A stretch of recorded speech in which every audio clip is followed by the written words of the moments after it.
اور فجر کی نماز سے فارغ ہو کر اسی ہیئت پر سورۃ شورى کی آیت نمبر 19 70 مرتبہ دائیں ہاتھ کے پوروں سے گنو.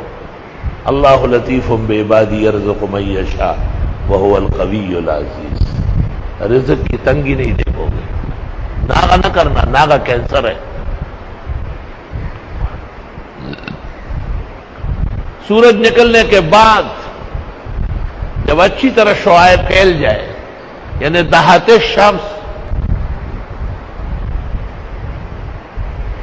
4 رکعت پڑھو. پہلی میں والشمس، دوسری میں واللیل، تیسری میں والضحیٰ، چوتھی میں الم نشرح. انشاءاللہ تعالی اللہ ہمیشہ ضرورت سے زیادہ عطا کرے گا.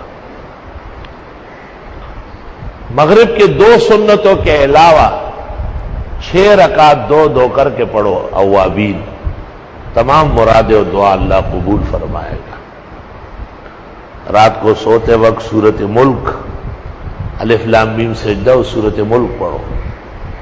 گھریلو پریشانی آؤ تو گھر کی خواتین کو سورہ واقعہ پڑھواؤ. بیماریوں کے لیے سورہ تغابن پڑھو، آگے آ رہی ہے. یہ سب خزائن اللہ نے ہمیں نصیب کیے ہیں. ہمیں مخلوق کی چاپلوسی کی ضرورت نہیں، ہمیں مخلوق کی دینی رہنمائی کی ضرورت ہے. الحمدللہ.